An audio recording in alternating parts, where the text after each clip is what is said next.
I took CBD and nothing happened. This is a topic that I'd like to go into today and talk about the efficacy of CBD and the level of which CBD does work and sometimes does not work. There are studies out there that show some of the doses of CBD can actually be counterproductive.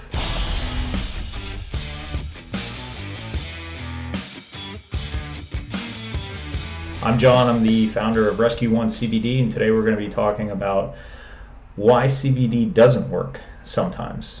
So the first thing I'd like to say is that CBD is not intended to diagnose or treat or cure anything, and the FDA is really strict about that. But also, I wanted to mention that CBD has very specific mechanisms of action, and many of which are not understood yet completely because this is a new compound. The studies are in their infancy, and it's been illegal to study the hemp plant or CBD for decades and decades and decades, and now it's just starting to come in. So right now we have like this funnel of work that has to be done before CBD can be fully understood.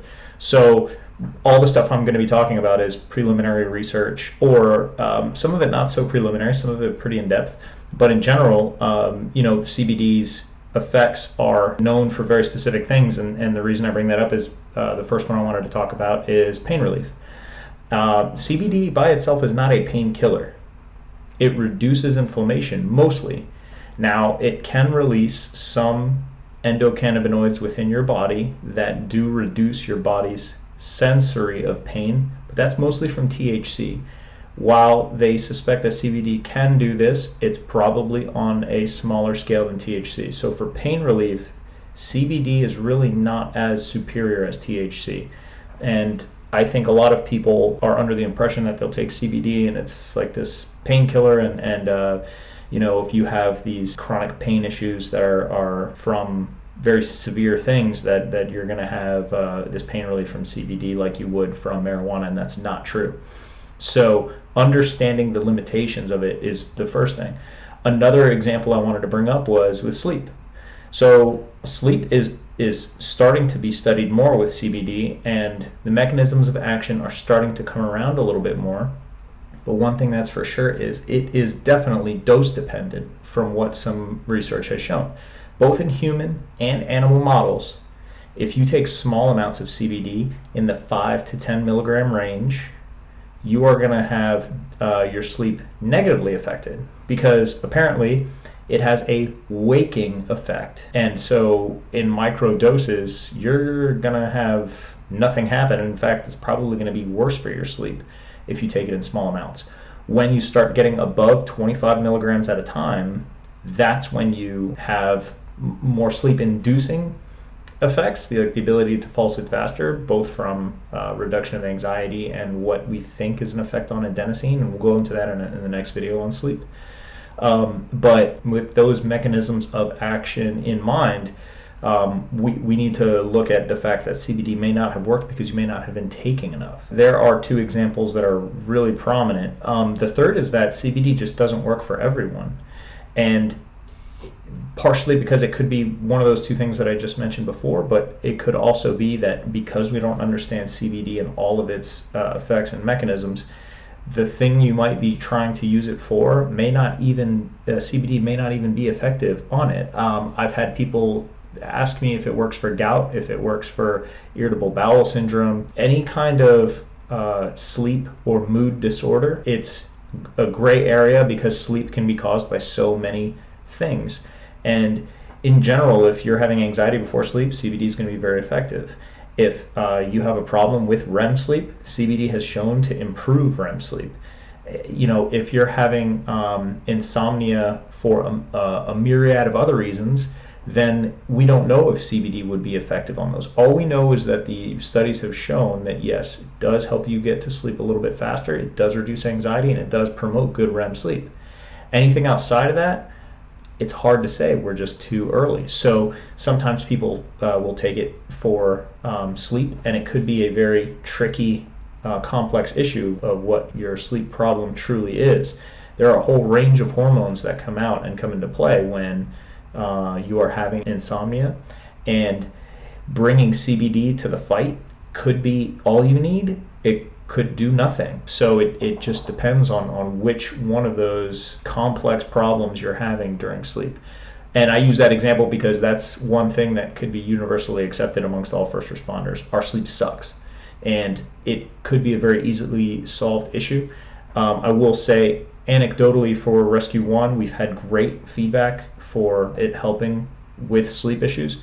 But just in general, if you Google CBD and sleep and you read some of these studies, as well as some of the personal stories of people taking it that are very extensive, we know that in general, it looks like it has a broad range of applications for sleep issues. But to bring up the examples I said with gout and with irritable bowel syndrome, we don't have any research on those directly. We can look at inflammation in general, and I know with irritable bowel syndrome there is inflammation, so the mechanism of action could be there to help it. But to say that it does help, one, the FDA doesn't want us to do that because it's not a drug or a dietary supplement and it's not regulated as such. But two, it hasn't been studied directly, so until we have double-blind controlled studies, how do we know for sure? So it's, one, irresponsible to say that it does or does not, and two, we just don't have the mechanism of action down pat. We've had people with irritable bowel syndrome and gout come up to us and say, hey, it works great for this, which is awesome. I can tell you that we've had customers say that to us, but I can't say why, because I can only go off of the research that's been done.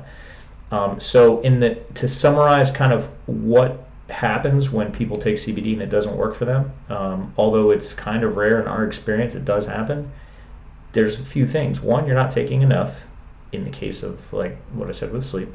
But two, it could be that your issue or what your desired effect is not the way CBD works or its mechanism of action. So I would say that those two are probably the most common. The other one that I would like to stress very heavily is that you need to take CBD consistently. There is a pretty good amount of research on how CBD is absorbed into the body and how your body utilizes it after use. And one thing is pretty well understood, that if you do not use cannabis products, CBD, or some type of cannabinoid consistently, your endocannabinoid system is deficient and it's kind of dormant. It requires some stimulation for cannabinoids to start working and to release your body's natural cannabinoids or endocannabinoids regularly. So if you're not taking CBD consistently, your endocannabinoid system is not firing properly. You need to take it daily and consistently before you start to see effects and positive effects. And that's pretty universal throughout all of our customers and just all the pharmacokinetic studies. Pharmacokinetics being how compounds like drugs and supplements and things like that work inside your body, how your body utilizes them. So the pharmacokinetics show you got to use this stuff regularly. Otherwise, it's not going to do anything because your endocannabinoid system is dormant. So wake it up, take CBD daily, let it do its thing, and you'll start to see those benefits come around. When I looked at the studies, it was anywhere from a week to 30 days that the most amount of peak CBD concentration dissolved in the blood. So if you average it out, I guess it's about 2 weeks or so. I always tell people, use the whole bottle, taking it daily, and if it doesn't work for you then, obviously we offer a full refund, but as far as scientifically, I think this might not be the mechanism of action that you need. I'm a firm believer that medications have their place. I'm not one of those people that says, get rid of all of them, we can replace them with naturally occurring substances. I don't believe that's true. I believe that medication absolutely has its place, and I believe that they are necessary. What I am saying is we could probably try to use natural supplements, or we could try to use food or a lifestyle change first before we jump into a medication. If your cholesterol is high, it's much healthier to alter your diet than it is to take cholesterol medication. Now, I know genetics plays a huge role in this, so I'm not speaking to people who have a predisposition to high cholesterol. There's people out there that eat salad all day and they still have high cholesterol. But, people who are eating improperly and it's causing high cholesterol, well, first stop eating like crap. that's probably going to fix your cholesterol first. Why do we have to jump onto a cholesterol reducing medication? Why not just do what you're supposed to be doing with your body? Same thing, we have this endocannabinoid system.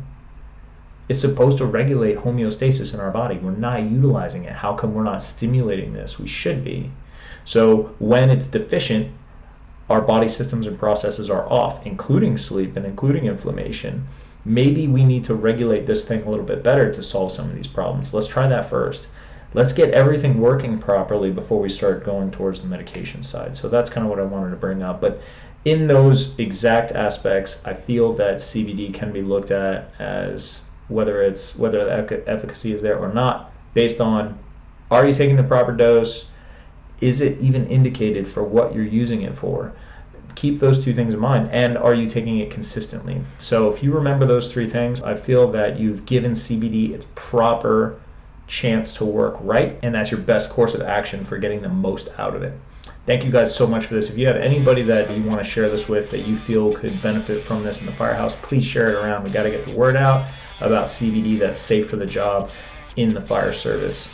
Thank you so much. Take care of each other and be safe out there.